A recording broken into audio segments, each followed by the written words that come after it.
Et sur France 3 Pays de la Loire, ça se passe ici, l'art de la transmission. Transmission de la connaissance de l'histoire. Transmission, c'est surtout le nom d'une association qui, depuis 49 ans maintenant, présente des spectacles en son et lumière à Trans-sur-Erdre. C'est une petite commune de Loire-Atlantique.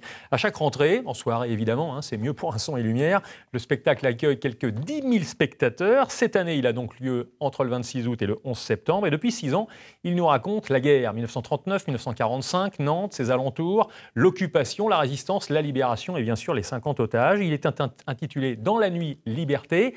Voyez le reportage que nous lui avions consacré il y a 4 ans déjà. L'histoire de la Seconde Guerre mondiale comme si vous y étiez. À Trans-sur-Erdre, le pari de ce son et lumière, c'est de replonger le public dans cette époque sombre et surtout d'en tirer les leçons.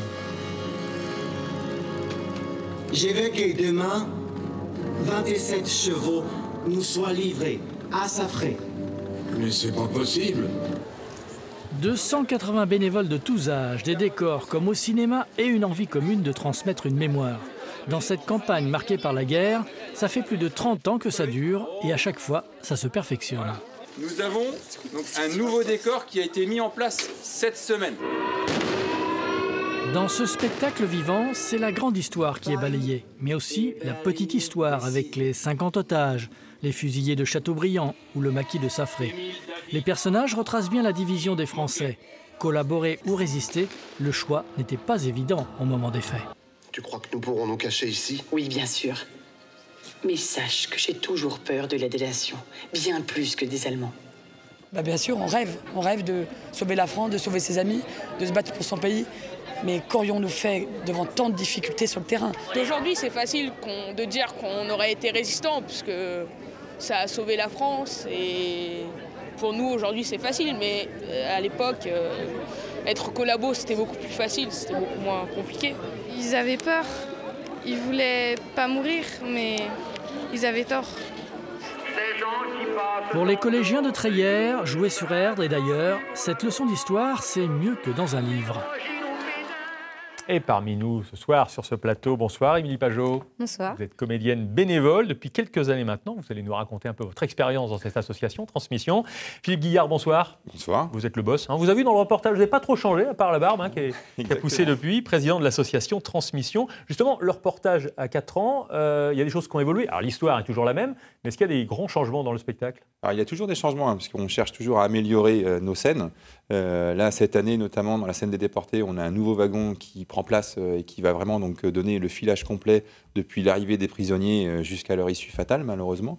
On a rajouté aussi une scène dans le maquis où on a une chute d'un des maquisards qui faisait le guet, donc qui est tué par les Allemands. Enfin voilà, nos bénévoles ont perfectionné toujours des quelques scènes. Émilie, vous habitez au Mans. Trans-sur-Erdre, Le Mans, ça prend quelques heures de route quand même. Vous venez tous les soirs du Mans pour interpréter votre rôle? Alors je viens surtout le week-end pour les répétitions. Je pose mes congés pour pouvoir venir. Et après, l'avantage qu'on a aussi cette année, c'est qu'on a des doublures.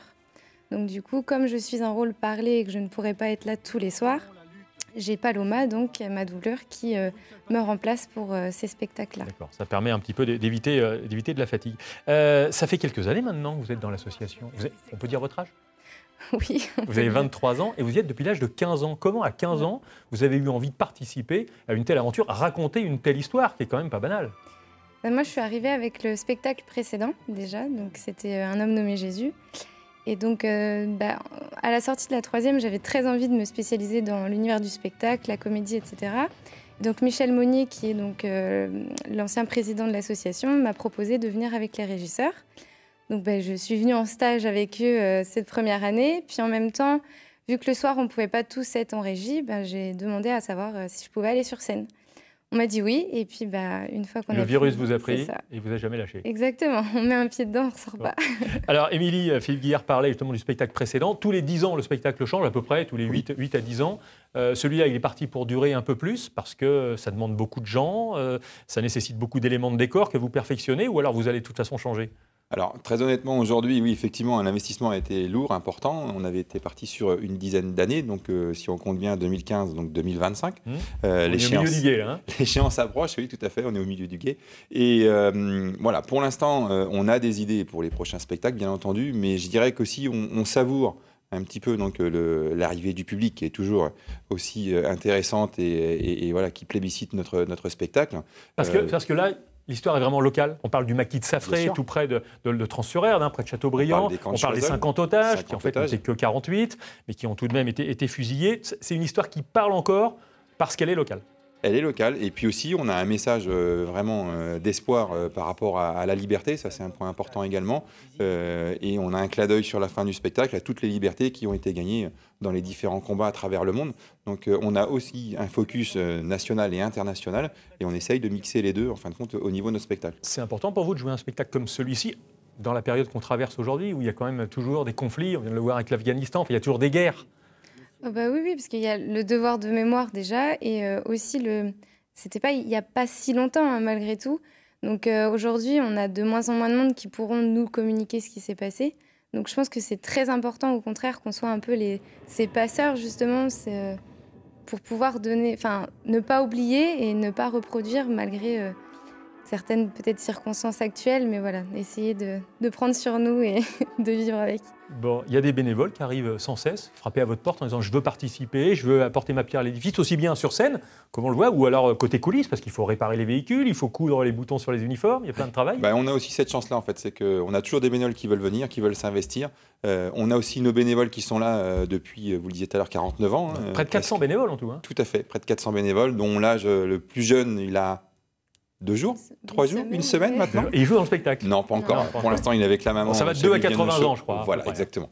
Mais effectivement, vous ne refusez pas les bonnes volontés, en tout cas. Complètement. On ne refuse pas les bonnes volontés.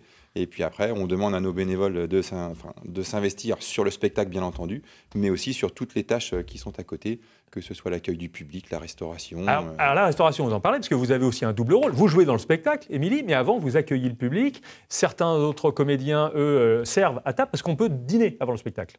Oui, il y a le forfait repas-spectacle.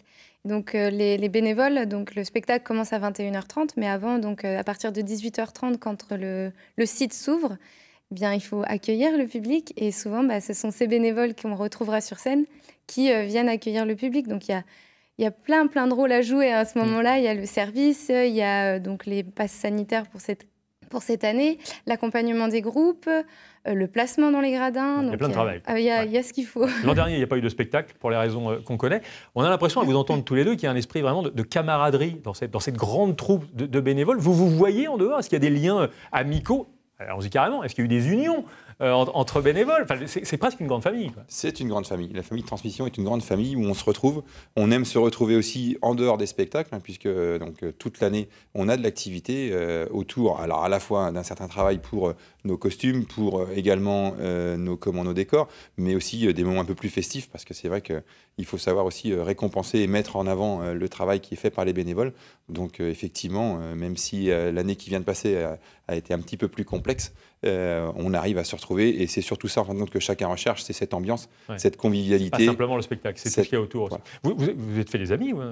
Ah bah oui, je suis arrivée toute seule, hein, donc après c'est vrai qu'on se fait un très bon groupe d'amis, et puis outre l'association, on est devenus donc proches, puisqu'on assiste à des mariages, des baptêmes, des raclettes.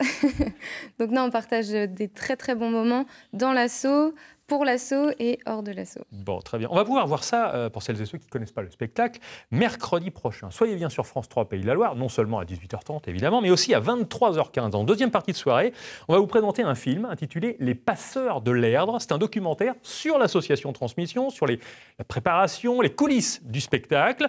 Un documentaire signé Christian Nadin, dont voici un extrait. Bravo et encore merci à l'orchestre de Léon. Ce qui me plaît beaucoup aussi dans l'association, là, c'est qu'on rencontre des gens qu'on ne connaissait pas du tout, évidemment, et des gens de tous les âges, déjà. Par exemple, j'ai le plaisir de jouer avec ma petite fille qui a 3 ans, ma fille aussi. Donc des gens de différents métiers, voilà, et de différents horizons, de différentes opinions. Et c'est très enrichissant. À ce moment-là, le spectacle, si tu veux, devient un moyen. de rencontrer des gens. Moi, je pense que c'est une sauce exemplaire de ce point de vue-là. Oui. Vraiment. Il n'y a pas de tension. Enfin, ça demande des petites engueulades à droite, à gauche, mais c'est solide et fragile à la fois. Quand j'ai postulé pour le spectacle dans la nuit Liberté et que j'étais intégrée dans l'équipe des acteurs, qui parlent en tout cas, j'étais la seule finalement à ne pas avoir d'expérience. Une expérience vraiment quand j'étais au théâtre, quand j'étais petite. Donc ça datait quand même. Hein. Et c'est vrai que j'ai été vachement... je suis une fille très stressée, hein, donc quand je suis arrivée, j'étais très stressée, mais j'étais entourée que de comédiens semi-professionnels qui font ça depuis des années et des années. Et j'ai senti, mais vraiment, ça peut faire peut-être cucu la praline, mais vraiment énormément de bienveillance, énormément de soutenance. Je ne sais pas si c'est français, ne serait-ce même de Loïc, tous les gens qui sont dans le bar, parce que forcément, je côtoie plus les... je côtoie tout le monde, mais je suis plus forcément avec les gens qui sont à peu près avec moi dans la même scène, quoi. Et franchement, c'est vraiment... que ce soit Minot, Gilles et tout ça, c'est surtout une aventure humaine, ce spectacle-là.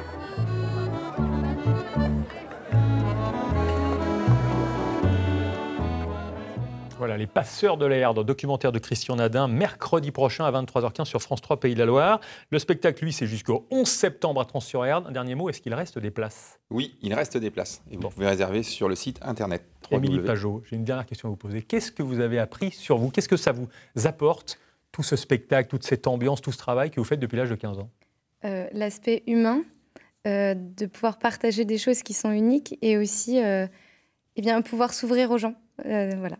Très bien, merci à tous les... Un dernier mot, une image qui prouve que les héros de la guerre et leur courage sont toujours dans la mémoire collective. Regardez, petite cérémonie, hommage lundi dernier à Nantes grâce au comité du souvenir de Loire-Atlantique. Lundi 30 août, cela a fait 80 ans jour pour jour que Marin Poirier a été fusillé par les soldats allemands. C'était 2 mois avant les 50 otages. Les nazis avaient condamné Marin Poirier pour avoir aidé les prisonniers à fuir en zone non occupée. Il avait 38 ans et son souvenir demeure donc grâce à ce buste-là que vous voyez, sculpté et placé dans le quartier d'Oulon à Nantes. Merci à tous les deux. Bon spectacle ce soir. Tout de suite, la météo.